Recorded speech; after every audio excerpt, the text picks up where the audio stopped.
హైడ్రాకు చట్టబద్ధత కల్పిస్తూ తెలంగాణ ప్రభుత్వం గెజెట్ విడుదల చేసింది. హైడ్రా ఆర్డినెన్స్ కు తెలంగాణ గవర్నర్ ఆమోదం తెలిపింది. హైడ్రాకు చట్టబద్ధత కల్పిస్తూ ఆర్డినెన్స్ పై సంతకం చేశారు. దీంతో ఇకపై హైడ్రా చేపట్టబోయే అన్ని కార్యకలాపాలకు చట్టబద్ధతతో పాటు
హైడ్రా ఆర్డినెన్స్ కు తెలంగాణ గవర్నర్ జిష్ణుదేవ్ వర్మ ఆమోదం తెలిపారు.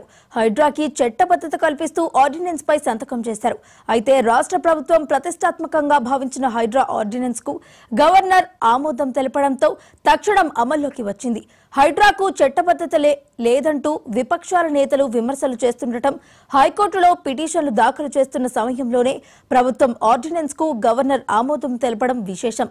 ఇప్పటికే కూల్చివేతలపై దాఖలైన వేర్వేరు పిటిషన్లపై జరిగిన విచారణలో వివరణ ఇవ్వాలంటూ హైడ్రా కమిషనర్కు రాష్ట్ర ప్రభుత్వానికి ఇప్పటికే నోటీసులు జారీ అయ్యాయి.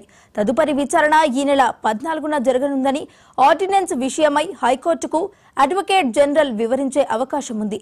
ఈ సమయంలో హైడ్రాకు చట్టబద్ధత కల్పించడంతో గెజెట్ విడుదలైన తేదీ నుంచే హైడ్రా ఉనికిలో ఉన్నట్లు తెలిపింది. మరి ఇదే అంశానికి సంబంధించి మరింత సమాచారాన్ని మా ప్రతినిధి శ్రీకాంత్ అందిస్తారు. శ్రీకాంత్, చెప్పండి. హైడ్రాకు సంబంధించి ఏదైతే ఇటీవల వివాదం నెలకొంటుందో దానికి సంబంధించి ప్రభుత్వం గత నెల ఏదైతే సెప్టెంబర్ 20 నాడు కేబినెట్ మీటింగ్ జరిగిందో అక్కడ హైడ్రాకు చట్టబద్ధత కల్పిస్తూ నిర్ణయం తీసుకోవడం జరిగింది. ఈ నేపథ్యంలో సంబంధించిన ఆర్డినెన్స్ ఆమోదం కోసం గవర్నర్ వద్ద ఫైల్ పంపిస్తే కొన్ని రోజులు ఆయన కొన్ని టెక్నికల్ ఇష్యూస్ సంబంధించి ఆయన డౌట్స్ క్లారిఫై చేయాలని చెప్పి ప్రభుత్వ కార్యదర్శి కోరడం జరిగింది. ఈ నేపథ్యంలోనే మున్సిపల్ జిహెచ్ఎంసీ ఏదైతే ఉందో దాని చట్టానికి సంబంధించి కొన్ని క్లారిఫై చేసిన నేపథ్యంలో దానికి సంబంధించి ఆయన సంతకం చేయడం జరిగింది.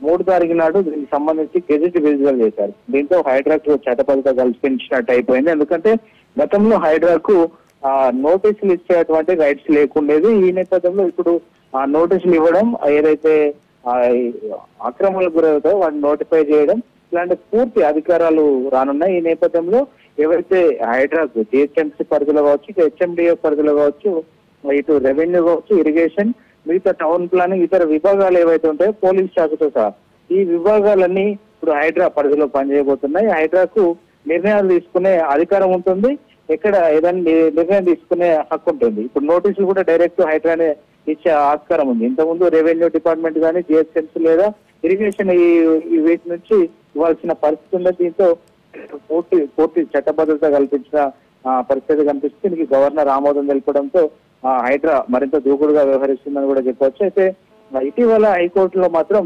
హైడ్రాకు ఉన్న చట్టబద్ధత ఏంటి అని పలుమార్లు హైకోర్టు ప్రశ్నిస్తూ వస్తుంది.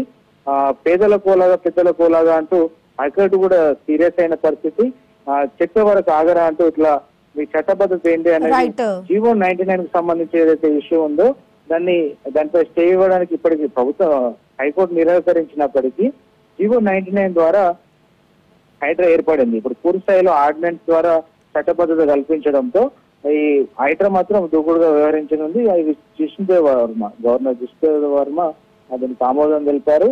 హైడ్రా అయితే చట్టబద్ధత కల్పిస్తూ ఇప్పుడు హైకోర్టు ఏదైతే గతంలో లేవనెత్తిందో ఆ అంశాలన్నిటికీ అడ్వకేట్ జనరల్ ద్వారా హైకోర్టు హైడ్రాకున్న పరిమితులు, అదేవిధంగా చట్టబద్ధతకు సంబంధించి ఇటు హైకోర్టులో కూడా వివరించనున్నారు. ముఖ్యంగా ఆ రింగ్ రోడ్ ఏదైతుందో అవుటర్ రింగ్ రోడ్ లోపల భాగంలోనే హైడ్రా పనిచేస్తుంది అనేది స్పష్టంగా పేర్కొనడం జరిగింది. Right, thank you Srikanth.